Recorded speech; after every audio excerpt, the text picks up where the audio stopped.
So, magkano nga ba yung ating tinubo? May tinubo ba tayo sa ganitong tigi 1 kilo na to? Ayan. So, eto yun. I-reveal ko na sa inyo. Tubo reveal. Ayan.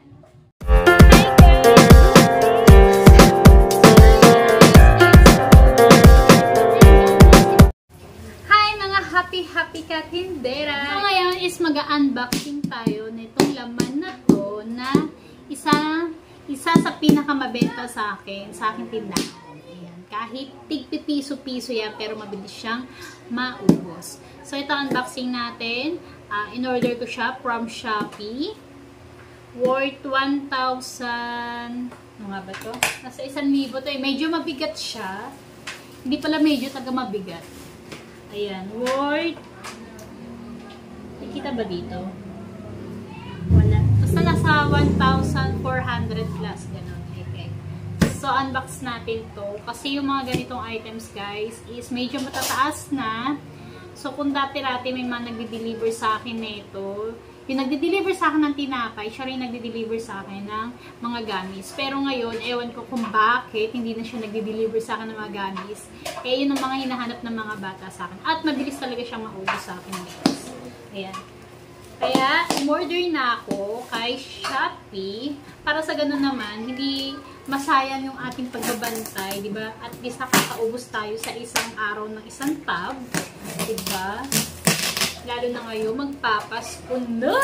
It's Vermont's na, guys! Ayan, unboxing natin. Mabilis nga lang ito i-deliver kasi para, ano lang, kunyari ngayon, nag-order ako sa kanila. Tapos, in the next day, after 2 days, ayan, na-deliver na sa akin agad. So, mabilis ang kanilang transaction. Sabagay kasi food to, kaya kailangan ma-deliver agad nila yan. Diba? Food.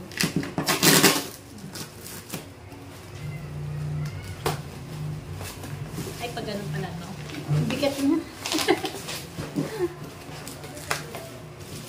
Ouch! Ouch naman, oh. Yan. So, open ko na, guys. Ang ating paninda. Yan. Pakita ko.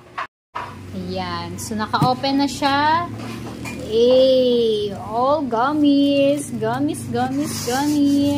Ayan. Pack. Oh, diba? So, ayan ang ating mga gamis, guys. Ito is star. Ayan. So, ilang pieces ba? 11 pieces yata itong in-order natin. Ito naman caterpillar. And this one is, ano ba to? Grapes? Parang grapes. Ayan. Baka malaglag yung istiko ko. And then, ito, strawberry. Teeth. Ito naman, ito hindi ko alam kung ano to eh. Nakaka-green-minded. Ang tawag nila ng mga bata dito is utong. Kasi totoo naman. Para kasi siyang utong. Ayan. Pero ano daw to? Mushroom. Nag-alahugis utong daw. And then, ito is lips. Ayan. Ito naman is ring. Ito naman, ayan, mga letters. And then, eyes. At ito ang pinakamabenta talaga sa akin. Itong mango cubes.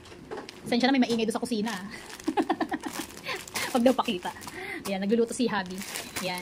So, ilang pieces to? 8, 9, 10, 11. Oh, 11 pieces nga. Ang ganitong isang plastic, guys, is 1 kilo. So, check natin kung 1 kilo nga siya. Ayan. Punta tayo dun sa ating tindahan. 1 kilo dapat yan. Ayan. Nagbabantay yung Junakis ko muna. Ayan. Tignan natin kung 1 kilo nga.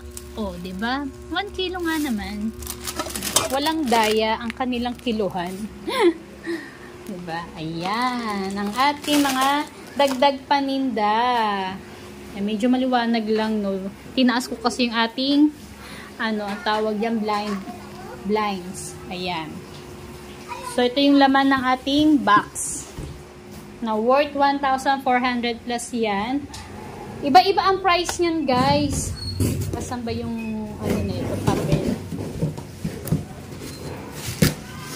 Wait lang hanapin ko yung papel niya. Nasaan na ba? Kanina nandito yung ito pala. Kaso wala siyang price. Ayan o, Gummy Caterpillar. Tigi 1 kilo yan. So ilalagay ko na rin dyan, screenshot ko na lang doon sa Shopee. At saka ilagay ko na rin yung kung saan ko siya in-order na na Shopee na seller. Ayan, may buhok pa yata. Ay, kala ko buhok. Ano ba to? Tela. So, ayan yung ating pagkakaabalahan ngayon. And then, syempre, alam naman tayo mga negosyante, kailangan hindi tayo madadaya. Achar. Bibilangin natin yan. No? Bibilangin natin yan kada pack. So, mamaya, ayan, isusulat ko sa papel kung ilan yung mga pieces ng kada plastic na mga ito. Kasi, isang beses guys, nung pumunta ako ng Commonwealth Market, kasi nga hindi na nagde-deliver sa akin yung ahente ko nung tinapay ng mga gamis. So, matagal-tagal ako, halos 1 linggo, 2 linggo ako walang tinda ng mga gamis. Kaya ang ginawa ko sa market, bumili ako, half kilo yata yung binili ko. Oo, half kilo. Binilang ko siya, 100, basta, nasa 100 plus yung kanyang laman, yung half kilo na yun. Pero, ang tinubo ko lang doon is 15 pesos kada pack. Diba? So, sa dami ng gamis na yon, ang tagal mo papaubos na, ang tutubuin mo lang is 15 pesos. Kaya ito, try natin, 'di ba, kung magkano yung ating tutubuin sa kada pack na mga to. Kasi hindi siya pare-parehas ang presyo nito, guys eh. Etong cubes, itong mango cubes, mas pricey to eh. 167. Basta yan, ilagay ko na lang diyan ulit, no? Ayan. So, mamaya later on counting tayo na ating mga gamit.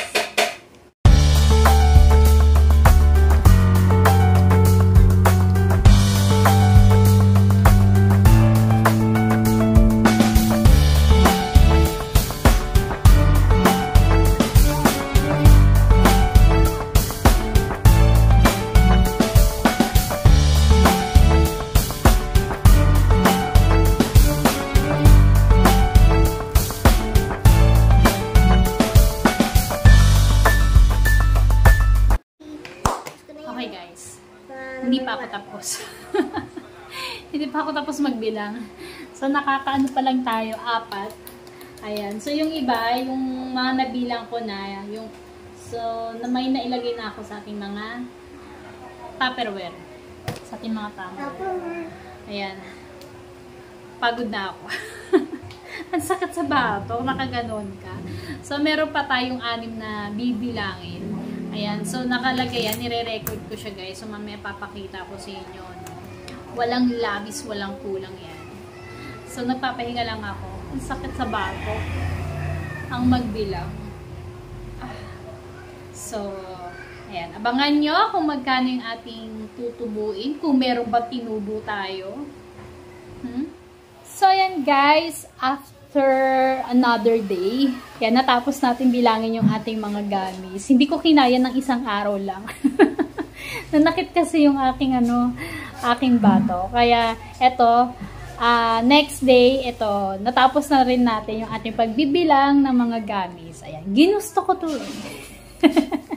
So, ito ay, na-compute ko na lahat, no? Walang labis, walang kulang, walang pandadaya, guys. Kaya, iboto nyo ako. Ciao. Ano ba yun? Chubby. Ayan. So, na-compute ko na siya, and then natapos ko na siya. So, ayan, yung ating mga gamis, nilagay ko sa jar. So, yung 4 niyan is, andun na sa tindahan, kasi yung 4 na yun, ayun yung una kong natapos kahapon. Eto, ngayon ko lang itong mga natapos. Kaya, tininda ko na siya dun. Ayan. So, ito hindi ko pa natatakpan. So, ito ang ating mga tira-tira. At tinape ko, tinape. Ang tawag doon, stapler. Ayan. Ni-stapler ko muna siya. So, ilalagay ko ulit siya dito sa may box. Ayan. Ating mga natirang gamis. So, magkano nga ba yung ating tinubo. May tinubo ba tayo sa ganitong tigi 1 kilo na to? Ayan. So, eto yon. I-reveal ko na sa inyo. Tubo reveal. Ayan. So, yan. Meron tayong ballpen, calculator, etc. Papel, lalo na. So, ito mga guys, is ito yung ating mga in-order grapes na worth 145. So, meron siyang 15 pesos na tinubo. So, maliit lang yung grapes. Ay, medyo matigas. Ay, matigas. Mabigat pala siya. Kaya siguro sa 1 kilo is konti lang yung ating natubo. So, 145 yung puhunan niya, guys. And then, 15 pesos yung ating tinubo. No? So, starfish, ayan, 145 plus 71. Ito yung 71. Ito yung ating tinubo sa 145 na yan. Tapos, mushroom, ayan, 145. Meron tayong 81 pesos na tubo. And then, eyeball, 160. Meron tayong 40 pesos. And then, yung mango cubes, 160 siya. May 47 tayong tinubo. Strawberry, 145 siya. May 46 tayong tinubo. Caterpillar, 145 siya. May 54 pesos tayong tinubo. Satit, 145. May 65 tayong tinubo. Saring, 145 siya, 35 pesos ang ating tinubo.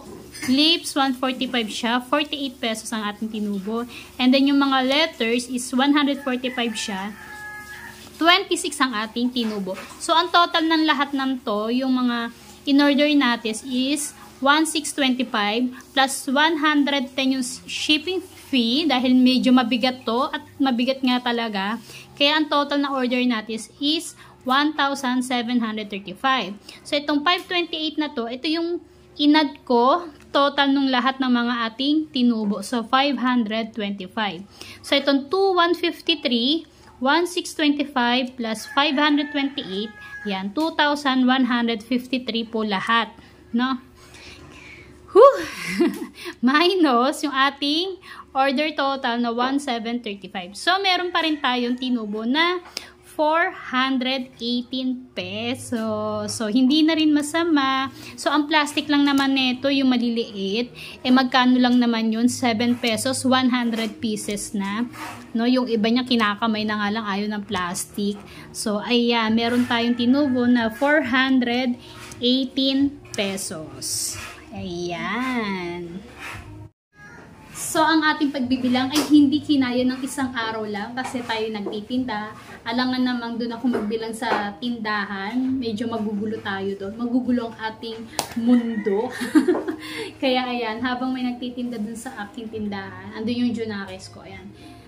Inano ko talaga siya, tinapos ko na siya ngayong araw. So, yun lang guys. Ayan, ano ko na lang dyan yung link ng Shopee Shop. Yan. So, thank you guys. Take care always and God bless you all. Bye!